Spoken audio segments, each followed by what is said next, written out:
எல்லோருக்கும் வணக்கம். இன்றைக்கி நம்ம பார்க்க போகிறது ஒரு சூப்பரான வித்தியாசமான ஒரு ரொம்ப டேஸ்டியான ஈஸியான ரெசிபி தான். ஆமாங்க, இந்த பன்னீர் வச்சு கோகனட் பால்ஸ் எப்படி பண்ணுறது அப்படிங்கிறத பார்க்கலாம். இது பால்கோவா டேஸ்ட்டில் அவ்வளோ அருமையாக இருக்கும். நீங்கள் கண்டிப்பாக ட்ரை பண்ணி பாருங்கள். இதுக்கு நான் 200 கிராம்ஸ் பன்னீர் எடுத்திருக்கேன்.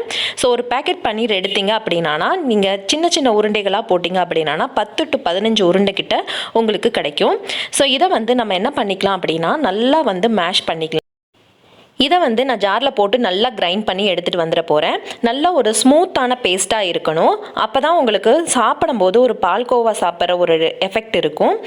அப்புறமா இதுக்கு நான் 1 கப்பு தேங்காய் எடுத்து வச்சுருக்கேன். துருவன தேங்காவாக இருக்கலாம், இல்லை உங்ககிட்ட டெசிகேட்டட் கோகனட் இருந்தால் கூட எடுத்துக்கலாம். நான் நார்மலாக நம்ம வீட்டில் யூஸ் பண்ணுற துருவன தேங்காய் எடுத்திருக்கேன். கண்டென்ஸ் மில்க் எடுத்துருங்க. ஸோ கண்டென்ஸ் மில்க் இல்லாதவங்க என்ன பண்ணலாம் அப்படின்னா கொஞ்சமாக பால் பவுடர் எடுத்துகிட்டு அதோட கொஞ்சம் பட்டர் கொஞ்சம் பால் சேர்த்து நீங்கள் நல்லா அடிச்சுக்கிட்டாலே கண்டென்ஸ் மில்க் சூப்பராக ரெடி ஆகிடும். வேணும்னா இனிப்புக்கு இன்னும் கொஞ்சம் சர்க்கரையும் ஆட் பண்ணிக்கலாம். ஸோ இந்த மாதிரி கன்சிஸ்டன்சியில் நான் ரெடி பண்ணி எடுத்து வச்சுருக்கேன். இப்போ ஒரு தவாவில் கொஞ்சமாக நெய் விட்டுட்டு இந்த தேங்காய் நம்ம நல்லா வறுத்துக்கலாம். ஸோ இந்த தேங்காய் நீங்கள் டெசிகேட்டட் கோகனட்டாக எடுக்கிறதா இருந்தால், அதாவது இந்த கொப்பரை தேங்காய்னு சொல்லுவாங்க பார்த்தீங்களா, அது எடுக்கிறதா இருந்தால் நீங்கள் இந்த மாதிரி ஃப்ரை பண்ண தேவை கிடையாது. பட் நம்ம நார்மலான தேங்காய் தான் எடுத்திருக்கோம். ஸோ அதை நல்லா ஃப்ரை பண்ணிக்கலாம். ஒன்றோடு ஒன்று ஒட்டாத அளவுக்கு நல்லா ஃப்ரை பண்ணி எடுத்துக்கலாம். ஸோ இது பார்த்தீங்க அப்படின்னா நல்லா ஃப்ரை ஆகிடுச்சு. இந்த சமயத்தில் நான் எடுத்து வச்சுருக்கிறேன், அதாவது அரைச்சி வச்சுருக்கிறேன் அந்த பன்னீரை சேர்த்துருவோம். ஸோ இந்த ஸ்டேஜில் சேர்க்கும் போது திரண்டு ஒரு மாதிரியாக இருக்கும். நீங்கள் கண்டென்ஸ் மில்க் போட்டு நல்லா கிளறும் போது நல்லாவே மிக்ஸ் ஆகிடும். ஸோ லேசாக கிளறி விட்டுட்டு தேங்காவோட மிக்ஸ் பண்ணி விட்டுட்டு நீங்கள் கண்டென்ஸ் மில்க் ஆட் பண்ணிடுங்க. ஸோ கண்டென்ஸ் மில்க் ஆட் பண்ணிவிட்டு நீங்கள் இதை நல்லா மசிச்சு விட்டிங்கன்னா சூப்பராக நல்லா மசிஞ்சிரும். ஏன்னா நம்மளுடைய பன்னீர் எந்த ஒரு லம்ஸும் இல்லாமல் நல்லா கிரைண்ட் பண்ணி எடுத்து வச்சாச்சு. இப்போ பார்த்தீங்க அப்படின்னா நல்லா மிக்ஸ் ஆகிடுச்சு பாருங்கள். இதை இப்படியே நம்ம கிளற வேண்டியதான். நம்ம ஏற்கனவே நெய் ஊற்றியாச்சு. ஸோ இது கொஞ்சம் இலக்கண பதமாக இருக்குது. இந்த இது நல்லா கொஞ்சம் கட்டியாகணும். அது வரைக்கும் நம்ம இதை கிளற போகிறோம்.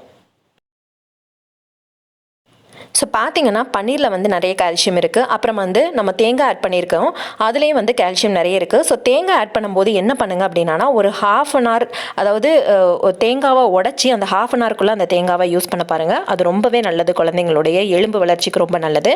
ஸோ நிறைய கால்சியம் கண்டென்ட் இருக்கிறதுனால கண்டிப்பாக இதை நீங்கள் குழந்தைங்களுக்கு கொடுக்கலாம். நீங்கள் சர்க்கரை வேணான்னு நினச்சிங்க அப்படின்னா சர்க்கரைக்கு பதிலாக நீங்கள் நாட்டு சர்க்கரையோ இல்லை வெல்லமோ எது வேணாலும் ஆல்டர் பண்ணிக்கலாம்.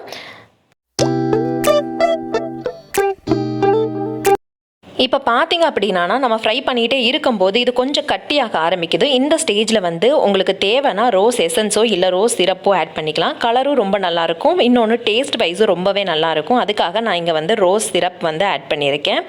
ஒரு டீஸ்பூன் அளவுக்கு நீங்கள் ஆட் பண்ணால் போதும். கலர் ரொம்ப சூப்பராக வரும். இப்போ நான் கிளறிக்கிட்டே இருக்கேன் பாருங்கள், எப்படி கலர் சேஞ்ச் ஆகுதுன்னு பாருங்கள்.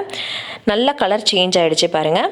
ஸோ இந்த அளவுக்கு நீங்கள் ஃபுட் கலர் கூட ஏதாவது ஆட் பண்ணிக்கலாம். பட் அந்த ரோஸோடைய ஸ்மெல் ரொம்ப நல்லாயிருக்கும் இந்த பன்னீர் கோகனட் லட்டுவில், அதனால் நான் ஆட் பண்ணியிருக்கேன்.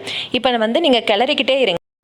இப்போ நீங்கள் இந்த ஸ்டேஜில் நீங்கள் சர்க்கரை செக் பண்ணிக்கலாம். சர்க்கரை கம்மியாக இருந்துச்சு அப்படின்னா இந்த ஸ்டேஜில் நீங்கள் ஆட் பண்ணிங்க அப்படின்னா கரெக்டாக உங்களுக்கு அந்த கன்சிஸ்டன்சி வர ஸ்டார்ட் ஆகும். ஸோ இந்த ஸ்டேஜில் தேவைன்னா சர்க்கரை ஆட் பண்ணிக்கோங்க. இல்லை அந்த கண்டென்ஸ் மில்க் அதனுடைய ஸ்வீட்னஸே கரெக்டாக இருக்குது அப்படின்னு நினச்சிங்கன்னா இதோட விட்டுருங்க. பாருங்கள் இது நல்லா திரண்டு வர ஆரம்பிக்குது. ஸோ ஒன்று சேர்ந்து வரணும், அது வரைக்கும் நம்ம இதை கிளற போகிறோம். இது பால் அதாவது நம்மளுடைய பன்னீரை நம்ம இந்த மாதிரி காய்ச்சும் போது ஒரு பால்கோவா டெக்ஸ்சரில் ஒரு பால்கோவா ஸ்மெல்லு அந்த டேஸ்ட்டில் ரொம்பவே நல்லா ரெடி ஆகிடும்.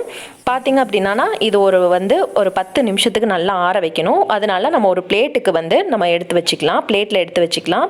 இந்த பிளேட்டில் நீங்கள் ஒரு 10 to 15 நிமிஷம் நல்லா ஆற விடுங்க. அதுக்கப்புறமா நீங்கள் உருண்டை பிடிக்க ஆரம்பிங்க. இப்போ பார்த்தீங்கன்னா கொஞ்சம் இறுகி இருக்குது. இந்த ஸ்டேஜில் நான் உருண்டை பிடிச்சி ஏன்னா நான் டெசிகேட்டட் கோகோனட்டில் நல்லா ஸ்ப்ரெட் பண்ணி விட போகிறேன். ஸோ அதனால் நான் இந்த ஸ்டேஜில் பிடிக்கிறேன்.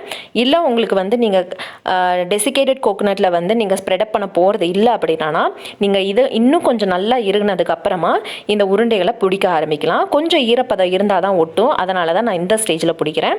பார்த்தீங்கன்னா நமக்கு விருப்பப்பட்ட ஷேப்பில் நம்ம இதை கட் பண்ணி எடுத்துக்கலாம். நீங்கள் இதை பர்ஃபியாக கூட கட் பண்ணி எடுத்துக்கலாம். ரொம்பவே நல்லா சூப்பராக வரும். இப்போ பார்த்தீங்க அப்படின்னா நான் கொஞ்சமாக வந்து கொப்பரை தேங்காய் எடுத்திருக்கேன். அதில் வந்து அப்படியே பெரட்டி எடுத்து வச்சுக்கலாம். ஸோ இது பார்க்குறதுக்கு ரொம்ப நல்லாயிருக்கும். அப்படியே கடையில் வாங்குற மாதிரி இருக்கும். ஸோ அதனால் நான் இதை இந்த மாதிரி பண்ணியிருக்கேன். இல்லை அப்படின்னா இந்த ஸ்டெப் ஆப்ஷனல் தான். நீங்கள் இதை கூட பண்ணாமல் அப்படியே கூட சர்வ் பண்ணலாம். ஸோ இப்போ வந்து நீங்கள் ரெஃப்ரிஜிரேட்டரில் ஒரு 1/2 அன் ஹவர் வச்சு எடுத்ததுக்கப்புறம் நீங்கள் சர்வ் பண்ணிங்கன்னா ரொம்பவே நல்லாயிருக்கும். நல்லா ஸ்டிஃபாகவும் இருக்கும் உருண்டை எல்லாமே. இப்போ பார்த்தீங்கன்னா தெரியும், நல்லா ஸ்டிஃபாக இருக்க உருண்டை. இந்த மாதிரி சர்வ் பண்ணும்போது ரொம்பவே நல்லாயிருக்கும். இந்த பர்த்டே பார்ட்டி எல்லாத்துக்குமே இந்த மாதிரி ஒரு ஸ்வீட் ரெசிபி கண்டிப்பாக பண்ணலாம். கண்டிப்பாக உங்களுக்கு இந்த வீடியோ பிடிச்சிருக்கும் நம்புகிறேன். பிடிச்சிருந்தா என்னோட சேனலை சப்ஸ்கிரைப் பண்ணுங்கள், லைக் பண்ணுங்கள், ஷேர் பண்ணுங்கள். இன்னொரு சூப்பரான வீடியோவில் சந்திக்கலாம். தேங்க்ஸ் ஃபார் வாட்சிங்.